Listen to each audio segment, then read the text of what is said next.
ये कपटी दुष्ट इतना बड़ा दुस्साहस कर रहे हैं। अरे साहस है तो अकेले युद्ध करो ना मेरी माँ से। शांत हो जाइए भैया। संसार की समस्त शक्ति उन्हीं से उत्पन्न होकर उन्हीं में समाहित होती है, क्योंकि देवी आदि शक्ति है वो, जगत जननी है वो।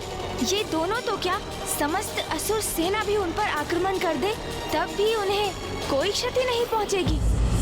पुत्र कार्तिकेय का आवेशित होना तो उचित है। जो न्याय प्रिय है उसके समक्ष कोई अन्यायपूर्ण आचरण करे तो उसका क्रोध अवश्य जागृत होगा, और फिर जब ये दुष्टता उसकी माँ पर केंद्रित हो तब वो स्वयं को कैसे शांत रखे।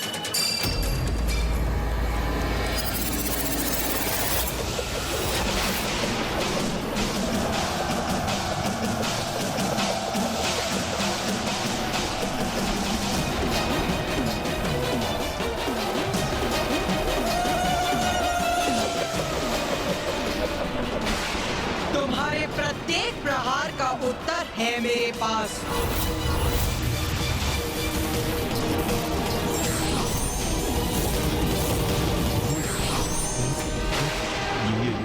ये क्या भ्रातामुंड, ये तो अभी तक एक ही थी। हाँ भ्राताचंड, किंतु ये अभी 4 हो गई है। चंडमुंड देखो, अपने प्रहार को व्यर्थ जाते देखो और अपने जीवन की क्षणों की उल्टी गणना करना प्रारंभ करो।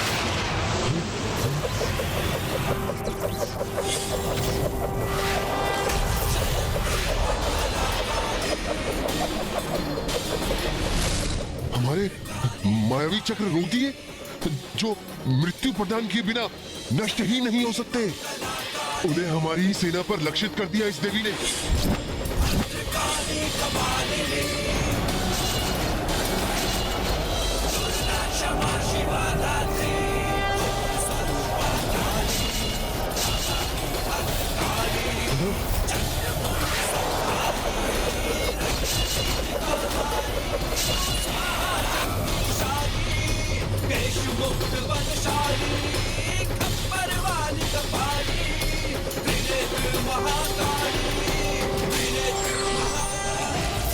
बस इतनी ही शक्ति है तुम दोनों में। यही थे तुम्हारे सबसे शक्तिशाली आयुध शस्त्र।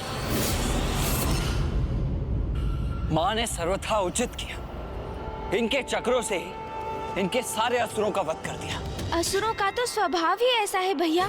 सती यदि उनके समक्ष आकर स्वयं कहे कि वो सत्य है, तब भी उस पर विश्वास नहीं करेंगे ये। उसे भी अपनी अहंकार की कालिमा से ढकने का प्रयास करेंगे ये, और जिसका परिणाम सदा इनका विनाश ही होगा। माता ने तो ये प्रहार बड़ी ही सरलता से टाल दी, किंतु मैं निश्चित तभी होगा जब माता इन दोनों भ्राताओं चंड और मुंड का वध करेंगे।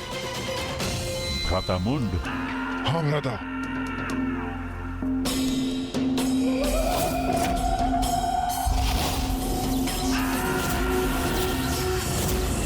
मूर्खों, ये बालकों की क्रीड़ा करोगे मेरे साथ? बालकों की क्रीड़ा तो अब तक हो रही थी देवी।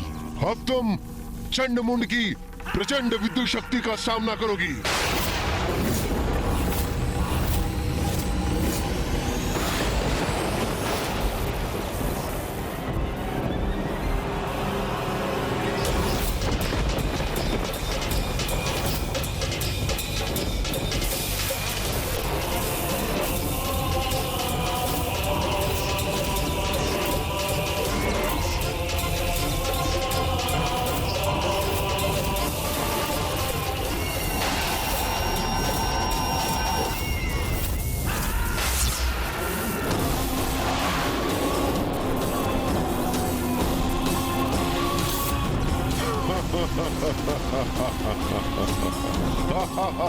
अपना चाल बोलेंगे मेरे चारों ओर। शीघ्र इनका ये भ्रम भी भंग होगा। अभी हमारी वास्तविक शक्ति से परिचित कहाँ हो देवी?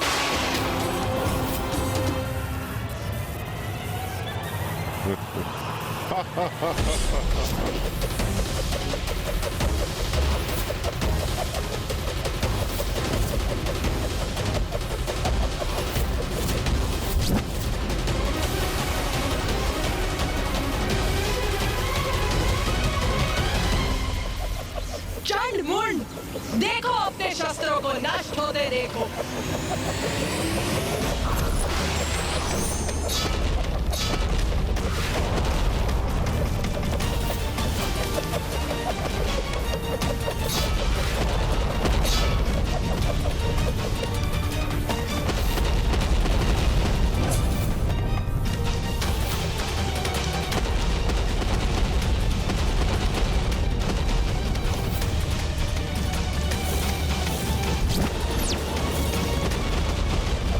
अपनी गति बढ़ाइए भ्राता मुंड।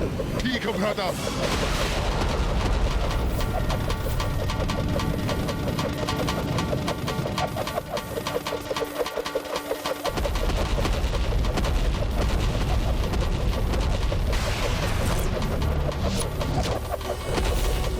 अपनी गति और बढ़ाओ भ्राता मुंड, थका दो इस देवी को। भ्राता चंड, उचित सुझाव है तुम्हारा।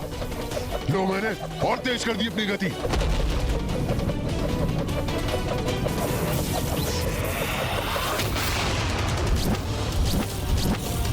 अब तो माँ काली को देखने में भी असमर्थ हूँ। चंड और मुंड बहुत तीव्र गति से उनके चारों ओर घूमकर उन पर खड़ग प्रहार कर रहे हैं और वो भी उतनी ही तीव्र गति से उनके वो खड़ग नष्ट कर रही हैं। वो मूर्ख चंड और मुंड अभी भी कुछ नहीं समझ पा रहे हैं। वो क्या नहीं समझ पा रहे हैं भैया?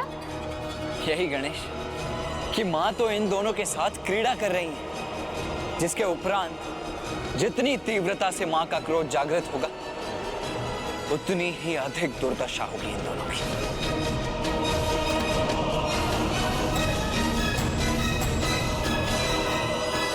चंड मुंड, अब तुम्हारी कुछ ही सांस शेष, तुम्हारा अंत निश्चित। क्या हुआ देवी, हमारे प्रहार संभाल नहीं पा रही हो क्या?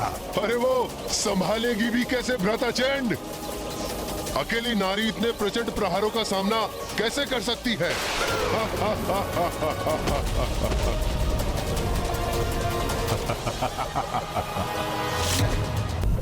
हे नारी, हम तो अनंत काल तक इसी प्रकार प्रहार कर सकते हैं, पर तुम अवश्य थक जाओगी।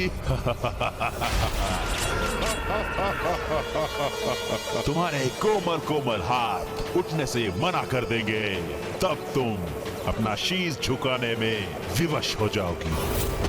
तुम पर अनेकों प्रहार कर तुम्हें छत विछत कर देंगे। हाँ, फिर हम अपना समस्त ध्यान उस देवी कौशिकी पर केंद्रित करेंगे। इतने अपमानजनक शब्द मेरे और देवी कौशिकी के प्रति, इन दोनों की दुष्टता चरम पर पहुंचकर मेरे क्रोध में वृद्धि कर रही। किंतु तुम चिंता मत करो, देवी कौशिकी के साथ हम ऐसा भयंकर व्यवहार नहीं करेंगे। हाँ, उस सुंदर देवी को खींचते हुए अवश्य ले जाएंगे, किंतु अत्यंत प्रेम के साथ। शुंभ के लिए नहीं, उसे अपने लिए लेके जाएंगे। बस अब प्रतीत होता है अपने इन दुर्वचनों से अपने भाग्य के पट बंद कर लिए हैं इन दोनों ने। अब तो एक ही घटना शेष है इनके जीवन में, इनकी मृत्यु। इनकी मृत्यु। अब इन दोनों के पापों की गागर भर चुकी।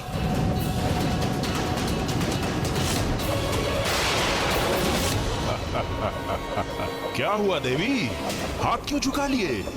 क्या अपनी पराजय स्वीकार कर ली क्या? हमारा अंत करोगी, यही कहा था ना तुमने। अब देखो, हम करेंगे तुम्हारा अंत।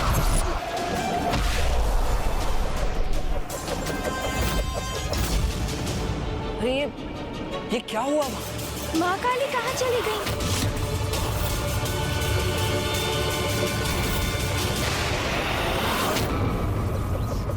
भ्राता मुंड, वहाँ कुछ घटित हुआ है। हाँ भ्राता चंड, वो देवी अब दिखाई नहीं दे रही है। हमें थोड़ा ध्यान से देखना चाहिए। उचित है, लेकिन उसके लिए हमें अपनी गति धीमी करनी पड़ेगी।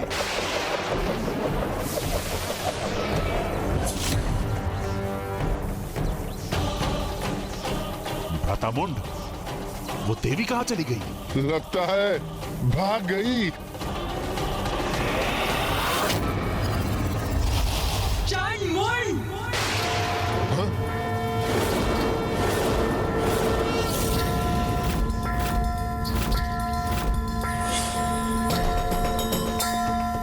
भ्राता मुंड, ये तो यहाँ है। हाँ भ्राता चंड, देख रहा हूं मैं, ये हमसे भी ऊपर पहुंच गई है।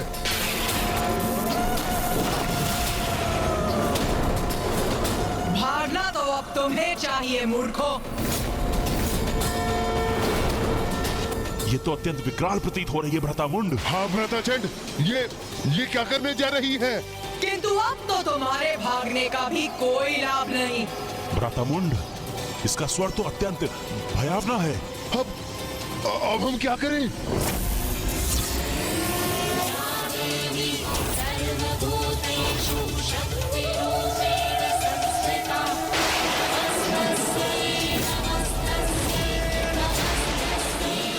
मैंने कहा था ना, अंततः माँ इनकी बड़ी दुर्दशा करेंगी। अरे ये क्या कर रही हो तुम देवी? मुक्त करो मुझे। ये तो मुझे उठा क्यों रही हो?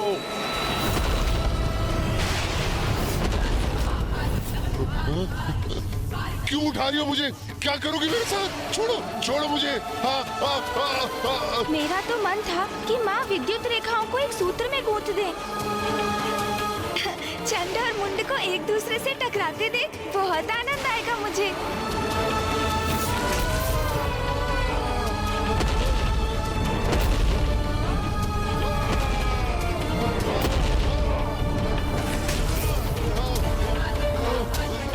तुम्हें तीव्र गति से घूमकर वार करने में बहुत आनंद आ रहा था ना? तो लो, अब और गति देती हूँ तुम्हें। अब और तीव्रता से घूमो।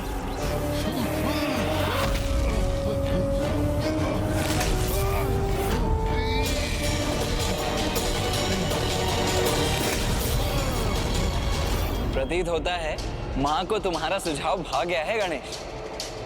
माँ ने दोनों रेखाओं को इस प्रकार एक साथ गूंथ दिया है जैसे प्रतीत होता है किसी के केशों की चोटी।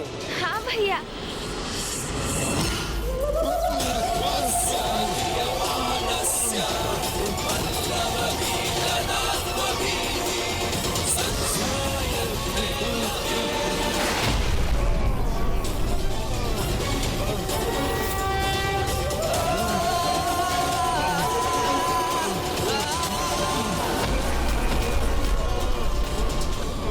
ये इस प्रकार विद्युत से कैसे प्रभावित हो रहे हैं? क्योंकि माता ने इन दोनों को एक साथ जोड़ दिया है, इसलिए चंड सीधे मुख है और मुंड उल्टे मुख।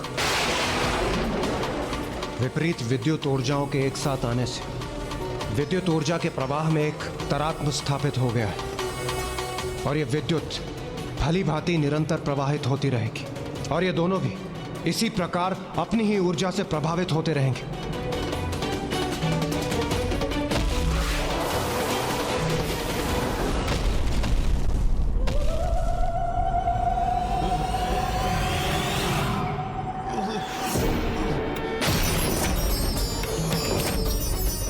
जैसे ही हम उस स्त्री के निकट पहुंचेंगे, हम उसे एक अंतिम चेतावनी देंगे जो उसके लिए समर्पण कर हमारी बंदी बन हमारे साथ आने का अंतिम अवसर होगा।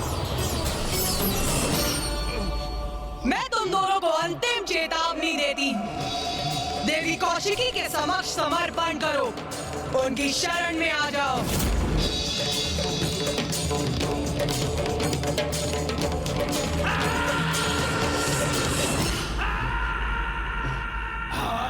क्षमा मांगे, समर्पण करें, वो भी हम। वो भी एक नारी से? हमसे तो क्षमा अब तुम मांगोगी।